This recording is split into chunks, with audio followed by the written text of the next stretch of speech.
Now you need to know the dynamics when it comes to leadership. There is always a demand on your leadership style based on the situation. Based on the situation and based on the personalities that you are dealing with. You do not deal with people similarly, you deal with people equitably. There are some people that you are gentle with. There are some people that you are forceful with. There are some places that you go that is required of you to be civil. There are some places that you go that it is required of you to mix civility with a little bit of aggression. Because if you do not bring that on board, people may not listen to you. People may not follow your instructions. So it is required for us to notice that there will be a demand, but do we have what it takes as a leader to be able to react to the situation? But after I've reacted to the situation, I must overwhelm the situation to the point that that situation should not be able to pull me off my balance. And quickly, critical laws of leadership, every student of leadership must understand this. What are the laws that govern leadership? What are the laws that govern leadership? Now, some people lead based on coercion. They lead based on coercion. They coerce you, and they point a gun at you, and they tell you to do anything, you do it.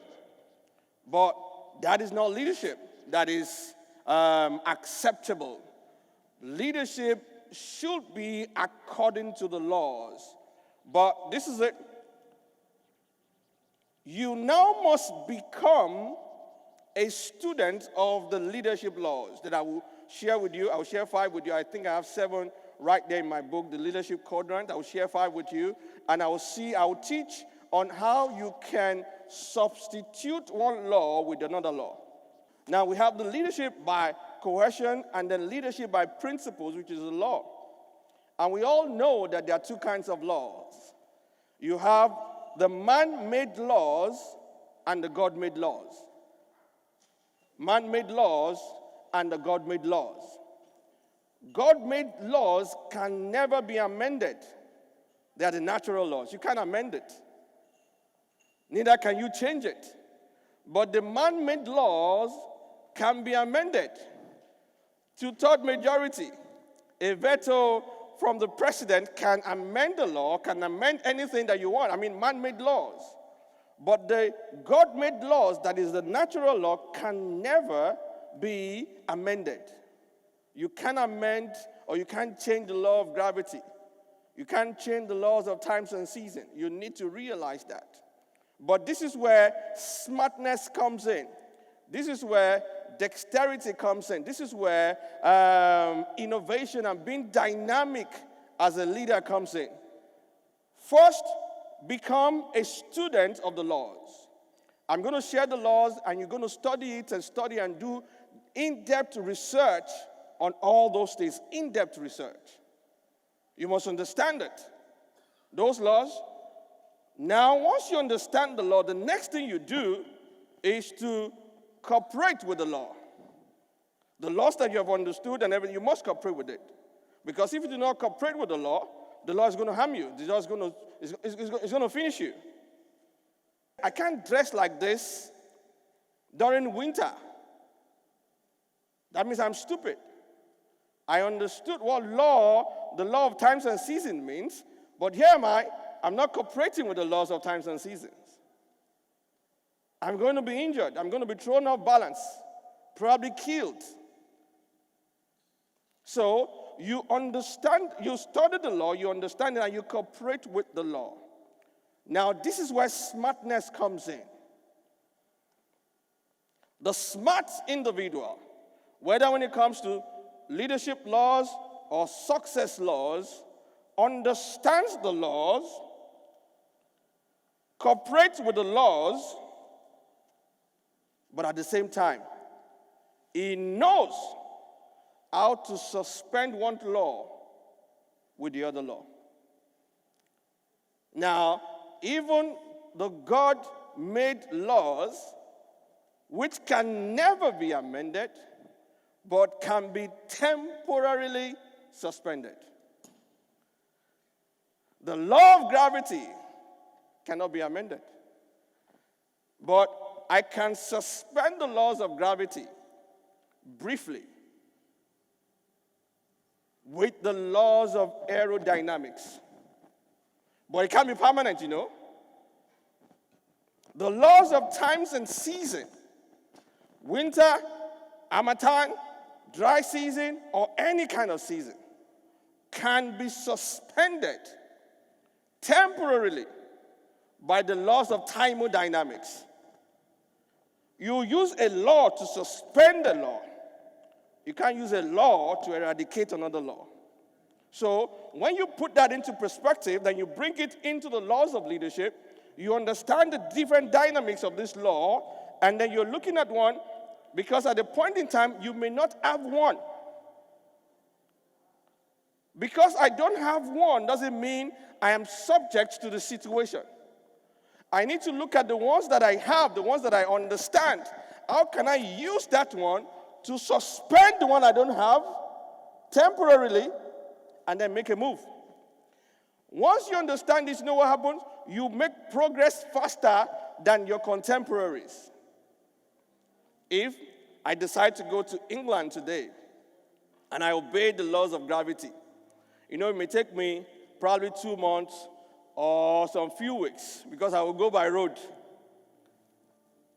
But if I utilize the laws of aerodynamics, and the guy who cooperated with the law of gravity, I use the laws of aerodynamics, I go on the plane, I get to England in 6 hours. So while the guy is still probably in, he won't even have gotten to Abuja when I'm already in England. Now, his own success is delayed, but mine is fast because I understand how to use one law to suspend the other. Many of us in our career, many of us in our day-to-day living, we have been slowed down, we have been delayed because we do not understand this. This is where smartness resides. I have 5 laws, quickly. The law, number 1, I call it the laws of credibility. Laws of credibility. The law of creativity.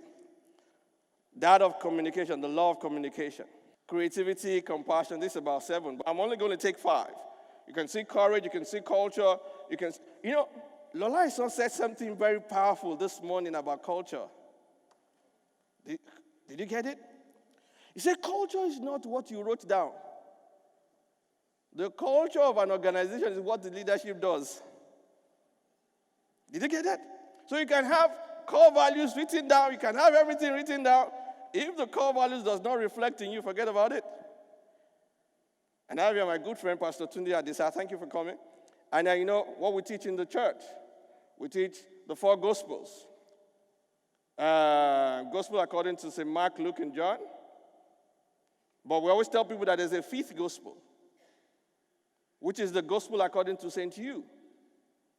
You as the believer, you will read the 4 Gospels. The people who are not part of your faith are going to read the 5th Gospel, which is you. So we expect you to imbibe your values and then begin to act those values out. That is when you actually have a culture. That was what Lola Ison said this morning, if you really picked it. So that's about culture. When we talk about credibility, we're talking about 2 things.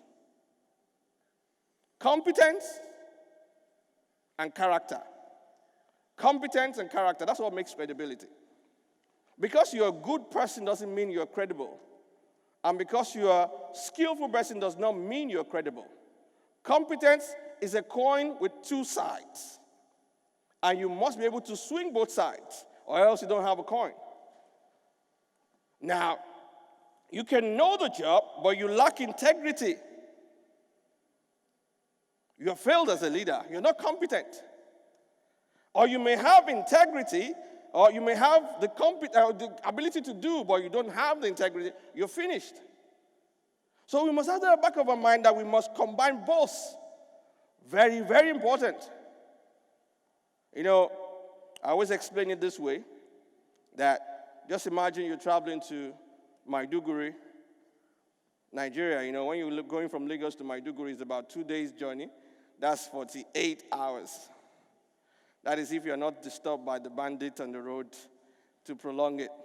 Then you got to the motor park. There were 2 buses. So you sat in one because you got there like 5 a.m. So they were saying, Maiduguri straight, Maiduguri straight, Maiduguri straight, Maiduguri straight. So you got there, and then before you know what's happening, the bus got filled up, and then they went to call the driver. While you were there from 5 a.m., the bus got filled around 8 a.m. That's 3 hours at the car park. So they now went to call the guy from under the tent. You know what happens under the tent in the park, in the garage? They drink a whole lot of things. Paraga, Chelsea, all those things. And the guy was called from there.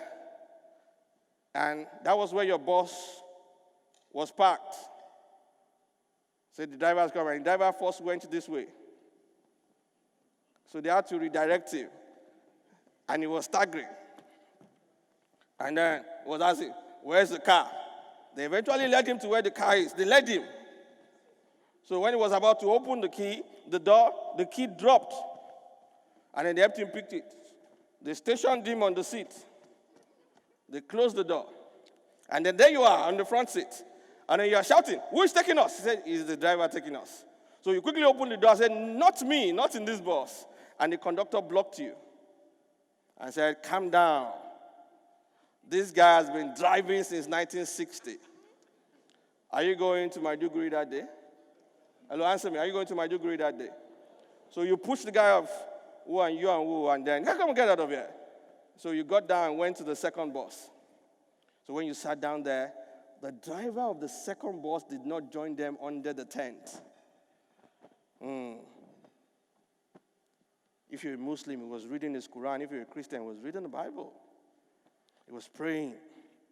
And you asked him, are you the one driving this car? He said, yes, I'm the one driving this bus. Say, yes. You belong to my faith. Yeah. I believe so much in all that, blah, blah, this and that. I said, why didn't you join them under the tent? I said, no, I don't do that. Oh. I don't do that. My character is impeccable. Say, fantastic. So you now got into a GC. Can you imagine that other driver?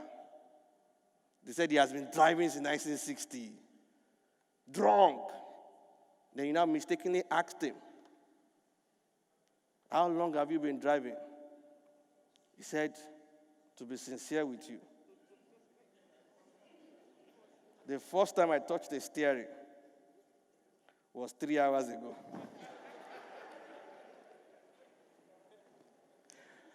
Are you going to go to Maiduguri that day? You will postpone the trip. Now, this is the situation. The first guy,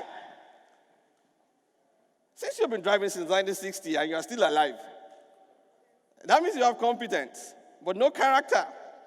And the other guy has got character, but 2 hours of touching the steering.